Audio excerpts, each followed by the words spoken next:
नमस्कार. आठवड्याभराच्या बातम्या तुम्ही पाहतच असाल, तुम्हाला काही नव्यानं सांगायला नको. पण 30 जिल्हे बाधित आहेत पुरामुळे. मराठवाडा आणि सोलापूर जास्त करून आहेत. पण हानी ही भरून न येणे एवढी आहे. सरकार त्यांच्या पद्धतीनं जे काय करायचं ते करतीलच.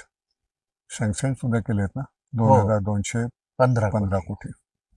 आपण आपल्या परीने काय करता येईल तेवढं बघूया.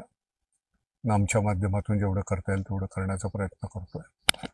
धन्यवाद. तुला काय सांगायचं ते सांग. अ, ह्या म्हणजे मराठवाड्याने कधीही अनुभवला नाही असा अतिवृष्टीचा पाऊस यावर्षी मराठवाडा अनुभवतो आहे आणि त्यामुळे महाराष्ट्रातील जवळपास या अतिवृष्टीमुळे 30 जिल्हे बाधित झालेले आहेत. यामध्ये जवळपास 50 लाख हेक्टरवरचं पिकाचं आणि फळबागांचं नुकसान झालेलं आहे. याशिवाय खूप ठिकाणची जमीन खरवडली गेली आहे. ती नव्याने उभी करणं हे एक मोठं आव्हान आपल्या समोर आहे. दुसरं, पशुधन खूप मोठ्या प्रमाणात बाधित झालेलं आहे. यामध्ये जवळपास हजाराच्या घरात गाई, म्हशी, बैल, 2500च्या घरात बकऱ्या आणि याशिवाय जीवितहानी सुद्धा झालेली आहे. घरांची पडझड मोठ्या प्रमाणात झालेली आहे. आत्ताच मी बातमी ऐकली, गेवराई तालुक्यातलं शिरसा मार्ग म्हणजे ज्याला मोसंबीचं हब म्हणून ओळखलं जातं, तिथं 3000 एकरवरची मोसंबी बाग सगळीच्या सगळी उद्ध्वस्त झालेली आहे. तर हे मोठं अस्मानी संकट महाराष्ट्रावर आलेलं आहे. तर सर्व शहरामधील दानशूर व्यक्तींना कळकळीचं आवाहन की या संकटाला एकत्र मिळून सामोरं जाताना आपण सर्वांनी मिळून बळीराजाला आणि ग्रामीण भागातल्या सामान्य नागरिकांना उभारी देऊया आणि जास्तीत जास्त प्रमाणात मदत करूया.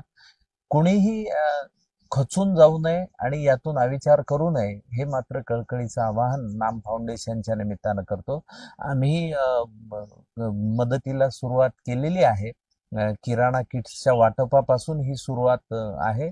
यानंतर आपण रबी हंगामासाठी पुन्हा शेतकऱ्यांना कशी उभारी मिळेल आणि बळीराजा कसा उभा राहील यासाठी एकत्र हातात हात मिळवून काम करूया, असं या निमित्ताने सांगतो. धन्यवाद. कपडे आणि धान्य, टूथपेस्ट, वापरलेली फक्त कुठली गोष्ट पाठवू नका, तेवढी एक विनंती. आपण यांच्यावर उपकार करत नाही आहे, ही आपल्यावर ही पाळी नाही आली, त्यांच्यावर आली. त्यामुळे आपण हे करणं फार गरजेचं आहे.